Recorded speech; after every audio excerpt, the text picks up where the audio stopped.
Hit record, I think. Good. Do you think we should start the show? I think so. Let's do it. All right. Well, welcome everyone to webinar 1 in our webinar series for associations. The topic of today's session is transitioning your association to online learning. My name is Catherine Millward and I'm a corporate learning consultant here at D2L. My role revolves around working with both corporate organizations and associations to help them to implement digital learning strategies that can help them to achieve strategic success in whatever form that looks like for them. Rachel, do you want to tell the people who you are? Thank you, Catherine. My name is Rachel Foster. I'm a solutions engineer here at D2L. My role predominantly focuses around acting as a subject matter expert for our clients around adoption of our platform. We're going to move straight into a few housekeeping notes. Oh, we've got some technical difficulties here, sorry.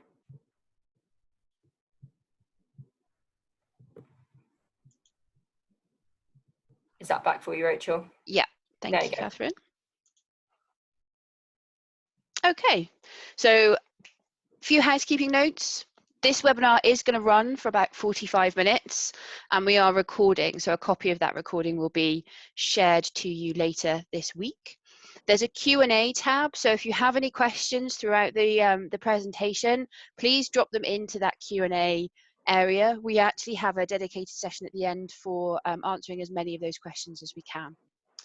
Now is the time to think about optimizing your bandwidth. Everybody's camera is already switched off, but perhaps if you're running a VPN or you've got a lot of Wi-Fi traffic at home, might be an opportunity to close some of that down so that you can don't have any delays in the presentation here. But if you are experiencing any technical issues, again, please use that Q&A tab. We have some colleagues online who will be able to help you as to the best of our ability at this point. And I will hand you back over to Catherine. Great, thanks so much, Rachel.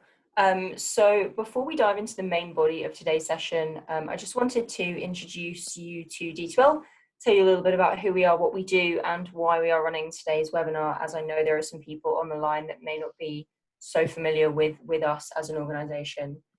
D2L is an online learning company, and we've now got over 20 years of experience working with online learning for customers in both the corporate and the higher education space. We have over 1,300 customers the world over and over 15 million users using our online learning platform, Brightspace. As a company, there are really three main things that we do for our customers every single day. First and foremost, we provide them with an award-winning platform, which we're not going to talk about too much today. We also have an in-house team of advisory and creative services. This is essentially a team of experts who support our customers in adopting and also embracing online learning. They deliver expertise in areas like instructional design, data strategy, and gamification, and many other areas when it comes to adopting an online learning practice. And then lastly, we deliver support to our customers on a daily basis in the form of something we call the customer success model. This ensures essentially that we are providing our customers with the technical, pedagogical, and strategic support they need to help them to succeed in their plans around online learning. Now, we are delivering this session today because over the last 20 plus years or so, we have built up considerable expertise around supporting our customers with a transition to fully online learning.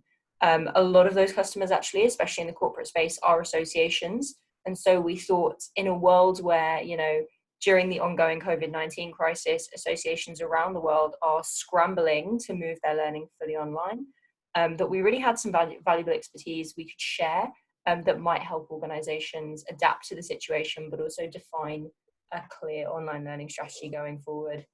It's also important to note that obviously the current situation with COVID-19 is temporary, we all hope. However, a lot of corporate learning experts have predicted that this will change the way we work and learn in the future. The main reason for that is because organizations who have historically been very, very resistant to adopting either remote working or fully online learning practices are essentially now being dragged towards adopting these models. They don't have a choice anymore. And they're actually in a perfect position to see that there are real benefits to adopting these models. So we think we've got some expertise that can help associations both adapt to the current learning climate, but also define a really clear strategy for online learning going forward to remain future-proof. So that's D2L in a nutshell. So it's time for kind of the main body of today's session, which is how to transition your association to a fully online learning model. What we're going to do is share some of the expertise that we have built up over our years of experience, and show you kind of some techniques that you can apply to make sure that moving fully online is successful. And we're also going to give you some visualizations as to what some of those techniques and strategies could look like. Now, before we launch straight into some of the practices and some of the things to consider, I'd like to talk a little bit about 3 things in particular that it's really important that associations consider before they start to take action towards kind of moving towards that fully online learning model. So first and foremost, it's really important to bring all of your key stakeholders together. If you do this before taking action, you can really clearly define the direction that your association wants to take, and also identify the contributions that each stakeholder will need to make during the transition to online learning. If you strategize like this, and if you give each stakeholder a really clearly defined set of deliverables, this can often ensure that things go more smoothly once the process of moving to a fully online learning model actually starts. Second of all, it's really important to establish clear priorities for the courses that you want to put online. So ask yourselves, what is currently working with some of your face-to-face courses? What isn't working? What can you actually recreate in a fully online format? And what are the differentiators of your current courses, and what do you want to recreate in that online environment? You'll also need to consider key points like how you want to structure those courses, how long do you want learners to spend on each course, and how much time do you expect to spend moderating or facilitating the courses in any given week. And then the third thing to think about before you start is to set really clear objectives for courses that will be moved online. There's kind of 2 benefits to this. First and foremost, for yourselves as an association, it's much easier to do something when you have manageable, measurable goals and clear steps towards those. And that goes for moving fully online. Second of all, for your learners, it will be much easier for them to engage with the courses if they know how the course will be structured, what they'll be expected to do, and what the desired outcomes are. Questions like, what will learners be doing? How will they be assessed? What skills should learners gain through the course can really help you to establish those clear set of objectives. These 3 questions are really important to ask yourself before you take action towards moving fully online, as they help you define a clear strategy and make sure that all stakeholders are 100% clear on what part they'll be expected to play. And this can often help to make sure that the transition to fully online is successful. So once you've asked yourself these key questions, once you've considered some of these things, then what can you do to ensure that online learning programs are successful both for yourselves as an association, but also for your members and for your learners? The first thing you'll want to make sure of is that you can use content to capture and present the voice of your association throughout your online courses. Right now, everyone's looking at moving very quickly, so it's really important that you are able to include relevant off-the-shelf content in your courses from third parties. The benefit of this is that it can cover off maybe more general topics, but it's also very quick to find and deploy into the courses that you're looking at delivering. However, that third-party content is not the only thing to consider. You will also likely have a lot of subject matter experts within the association itself.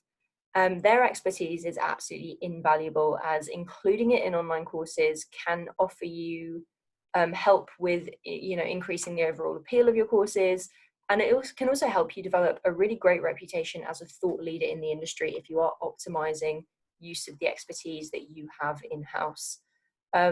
Therefore, when you are building out your new online courses, you should always be looking at how you can give those subject matter experts the tools they need to create really great content for your courses without needing to be content creation experts themselves. And then another important thing to consider when making sure that you are capturing the voice of the association through content is actually how you structure that content, both the in-house and the third-party stuff. In an online course, it's often better for content to be broken up into really short, easily digestible chunks. This ensures that people are able to go through it easily and effectively. They know where they are, they know where they're going, even when they have no direct contact with either an instructor or a facilitator. In the 21st century, one of the things that we're all it's all very important to all of us is managing to fit our personal and professional lives together. Breaking things up into easily digestible chunks also supports your members and your learners in fitting their learning programs around their personal and professional lives. So that's kind of three things that you can kind of consider when it comes to capturing the voice of your association. And I'm just going to pass over to Rachel, who's going to show you a little bit of what this could look like in practice in a fully online learning environment. Thank you, Catherine. So thinking about how we actualize all of that good advice, we want to start by thinking about how we can quickly put together different content options for your learners. So we've got some examples up on screen here now. You might want to choose to use links to third-party hosting tools. That might be third-party video providers, something like a corporate Vimeo account or a YouTube, but you might be using SCORM objects that you want to quickly connect into your table of contents for learning. Even things like federated learning repositories that you might subscribe to, and again want to choose library articles to bring through into your content. But actually the easiest and the fastest way to transition from your face-to-face learning environment into the online learning space is to take the materials that you already have, collection of documents, PDFs, PowerPoints, for example, that you might be printing to deliver as a booklet in class, or standing in front of a group of learners and presenting from a PowerPoint deck. It's just to be able to quickly and easily drag and drop those straight into your platform. But when we come to thinking about unlocking the potential of our SMEs, while it is possible to drop your full 28-page PDF booklet into your content, is that really the most engaging experience for our learners? Can we utilize tools within the online learning space, such as being able to author content directly in the platform, to actually unlock the potential of your SMEs and also provide those bite-sized learning chunks back to your learners? If you're going to allow your SMEs to author content directly in the platform, it's really important to make sure that you've got tools that are familiar to them. Things like the WYSIWYG editor here that has standards that they'll be used to when using other word processing applications. There's no necessary expectation that your SMEs are going to be content delivery experts. So are there other ways that we can support them? Is it possible, for example, to use templates to provide standards for the look and feel of the content that you want to provide, making sure that the SME themselves just can very, very quickly add the content that they want and the small bites of information, but also so that your learners are receiving consistent visualizations as they journey through the course. And let's also think about the opportunities within an online learning environment to be creative about our use of video. One of the quickest and easiest ways for your SMEs to be able to share their knowledge and understanding might be just to create bite-sized video chunks directly within the platform that's going to enable them to share their understanding and their knowledge with their wider learner group. And on that, I will pass you back to Catherine. Great, thanks, Rachel. So moving on to the next thing that we ask our customers to consider typically when they are transitioning to a fully online learning model.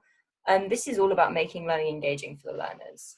Now, when you ask people what makes a great learning experience, most people will say it's the teacher.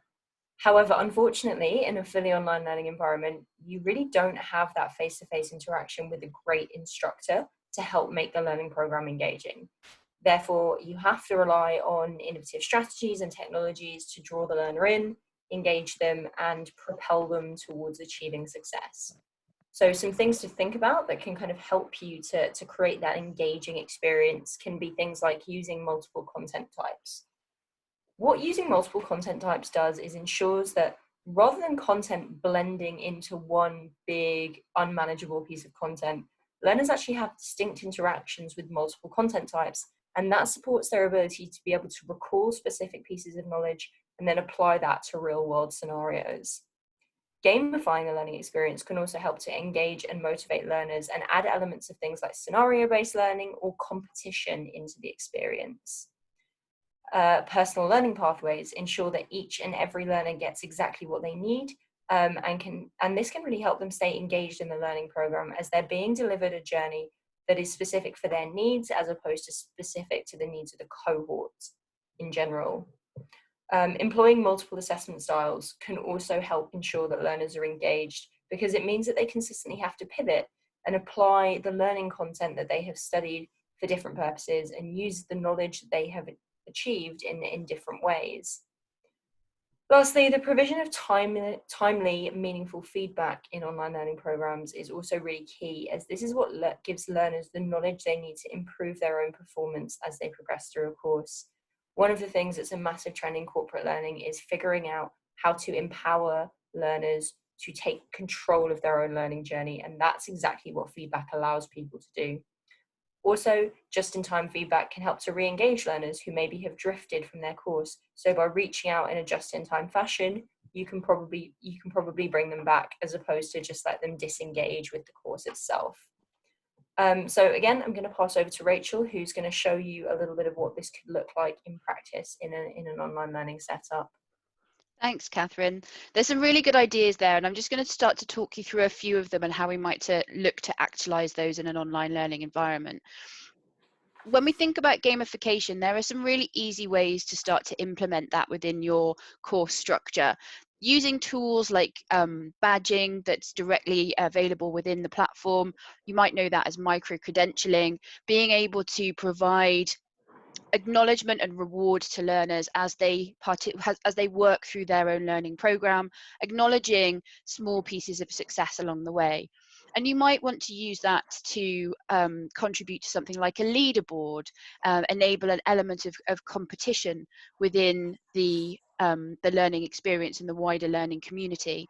Now, that's something to use with caution. That's not going to be appropriate to every case, but it's just an example of how you can expand on that creativity and individual motivation for learners. When thinking about creating personalized learning journeys, having gone through the process, as we saw earlier, of authoring content directly in the platform, we might want to consider how and when best to release that to our learners. Can we use conditional release to make sure that each piece of content is delivered to the right learner at the right time? There's lots of different use cases for this. It may be that we just want to control the speed and the pace at which our learners are moving through their content, but we also might want to acknowledge that there are points in the learning journey when learners are going to branch in terms of the direction and the route that they're going to take to completion. So in the example here, we're going to associate release of a particular piece of content to a specific score on a quiz. So for this example, the learners will need to achieve a minimum level of attainment before they're able to move on to the next section. Those learners who achieve that attainment can move on, but the learners that don't achieve that level of attainment, you might want to release to them some different content, something that's going to help them fill the gap and enable them to catch up and then move on with the rest of the cohort at the same pace. And then bringing both of those ideas together in terms of timely feedback, being able to reward the learner at the point of completion of their course and release to them with some immediacy the access to download their course completion certificate. It aids the expectation of the learners and the satisfaction in their learning experience, but it also releases them to be able to complete their CPD records perhaps, but also releasing them to start the next piece of learning or join that next course with you. I'm going to pass you back to Catherine now. Great, thanks Rachel. So our last strategy is all about making use of technology to ensure that online learning programs contain some element of peer communication and collaboration throughout. Now, all of the latest L&D studies promote the idea of social learning being massively beneficial to a learner's progress. What these show is that learning is oftentimes the most effective when supported by meaningful peer group interactions. Essentially, we know that learners are much more likely to engage with and assimilate new information and content when they are working with their peers to facilitate meaningful interactions and best practice sharing.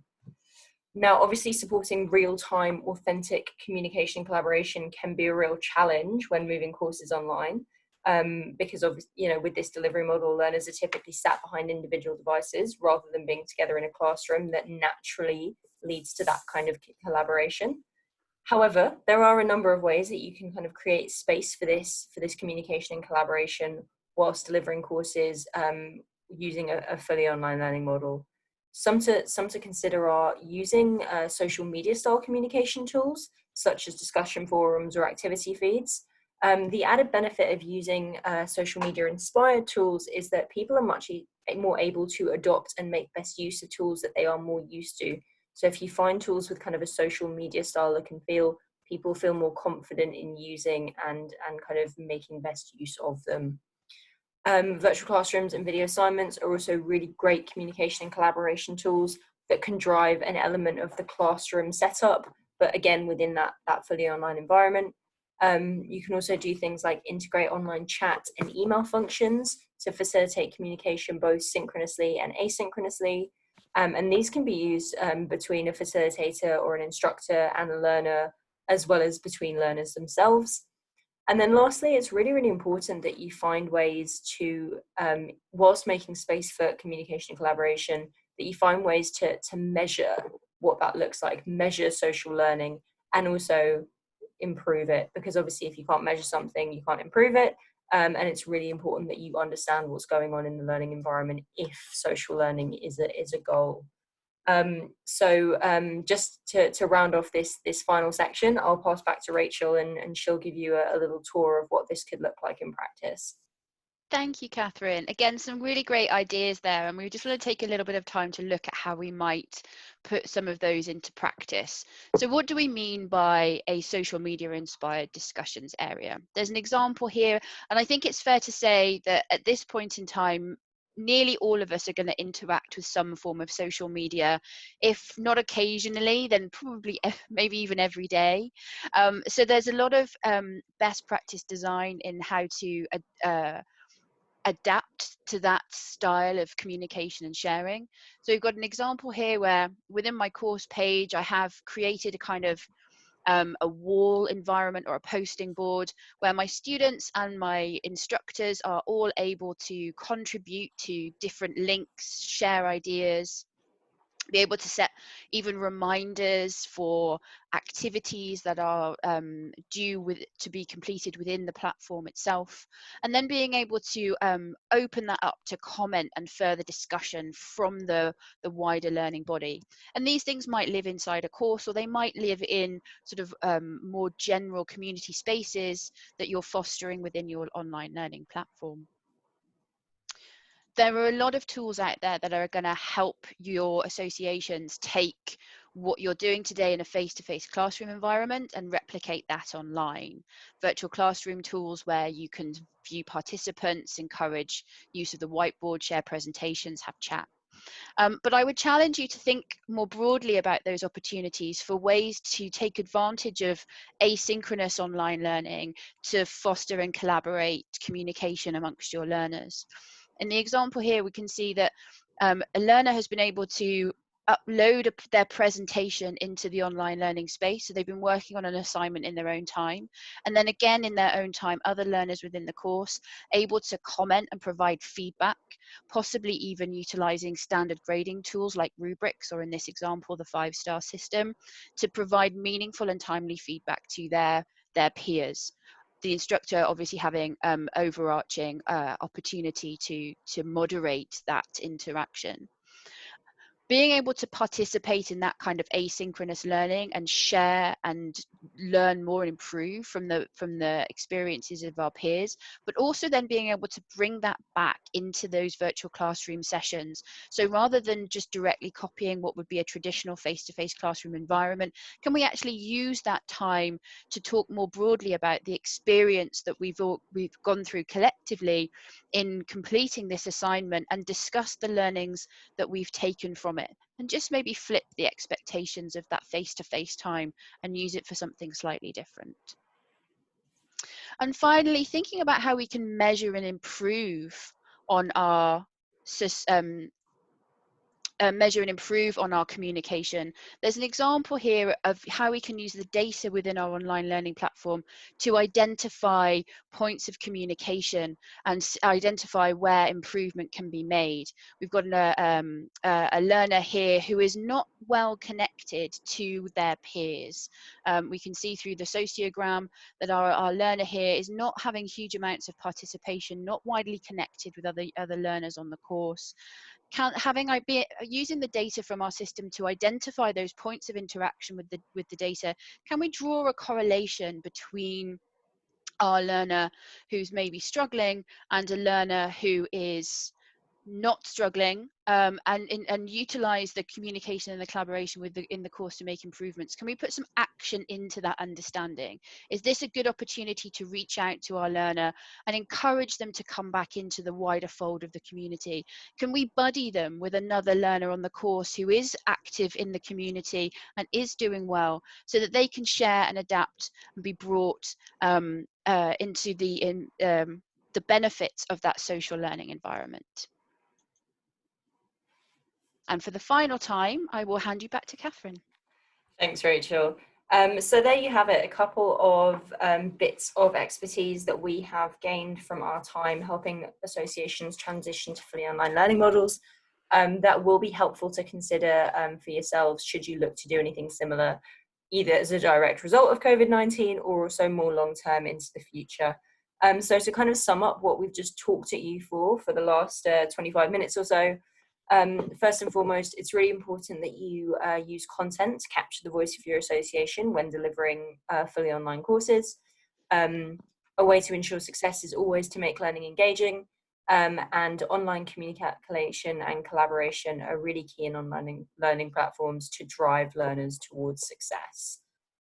So that is it for the content from today's session. We're going to move into the Q&A now. So just a reminder, if you did have a question from anything that has been brought up in the session, please feel free to post it in the Q&A, and we're just going to go up there and grab any questions that we see. So Rachel, is there anything in the chat that's been raised with everything we said?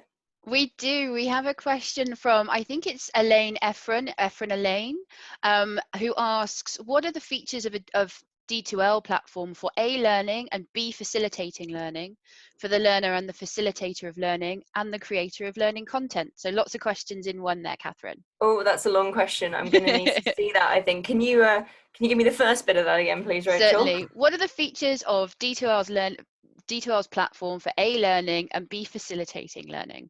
Yeah, absolutely. So I suppose I'll take that from the learner perspective, or members in the case of associations, dependent on your business model. I suppose it could be one or the other. D2L's vision as an organization is to transform the way the world learns and to reach every learner. That means to deliver learning to each individual learner, we try and make the experience engaging, modern, and highly accessible. And when we talk about accessibility, that means both mobile and equity of access dependent on systems, but also dependent on the needs of the learner themselves. Rachel, is there anything that you would add to that? I would add very much to make sure that as a follow-up activity, you will come back to us and maybe connect with Catherine for a more detailed presentation of the D2L platform and what we might be able to do for you. Yeah, that's a great idea, rather than tackle a big question. Did we have anything else in the chat there that people were interested in? We are waiting on some more questions. So if anybody has a question that they'd like to ask at this point, please do. We are ready and willing to answer your question. So we'll just give it another minute or two, see if some new things come through. Actually, I actually have a question for you, Rachel, if that's okay. Please do. So in your dealings with associations, in your role at D2L, what do you think some of the challenges that associations face when moving or when kind of thinking about online learning for the first time are? I think there are a number of challenges which also present themselves to be opportunities. When thinking about online learning in the association space, there's probably three different directions of learning, or three different categories of learning that we're talking about. We're talking about traditional face-to-face events that might be face-to-face training opportunities, that might be conferencing, that we're thinking about transitioning into the online space, particularly right now when we're not able to deliver those in that face-to-face environment, but also thinking about the future and being able to deliver that benefit to a wider group of population of members who might not be able to attend online events. We're also talking about training offering as that might come to industry standard training packages. And we're also talking about perhaps compliance type learning and being able to just keep on top of the annual health and safety training or the security audit, things of that nature. So one of the challenges is definitely about being able to deliver and provide the technology that is going to help an association to manage all three of those very different kinds of training without having to introduce an enormous network of new technological platforms. So thinking about how can we deliver all of that through a single platform or through a single platform with assistance from other plug-in opportunities. And there's a wide variety of different options available and different creative tools that are open to associations working through that planning and that future thinking. And again, I hope that the information that we've shared today will be adaptable to all of those three situations. Yeah, great, interesting. I think it's always interesting for kind of a wider group to hear what others are struggling with and what's on other people's minds when it comes to transitioning to fully online learning. Indeed, absolutely. Yeah. So we don't have any more questions that have gone in the chat. People are clearly feeling either very shy or we don't bite, we promise, but this is also a remote webinar, so there's no danger of that. So in that case, if we don't have any more questions, we'll just wrap up today's session. So if I can control my screen, Rachel, will you move us on for me? I will. Thank you. Great. So that is the end of today's session. And just a reminder, we will be sending out a recording of today's session as well as the slides from the deck later this week. If you did have any further questions or if anything comes to you whilst you're making your lunch later this afternoon, please feel free to reach out to myself. It's Catherine Millward at d2l.com. And again, you'll have those contact details when you receive the deck. And then lastly, please tune into the next webinar in our series for associations. That will be on the 13th of May at 11 a.m. AEST. And you can find the sign up link to that on our website in the same place as this one.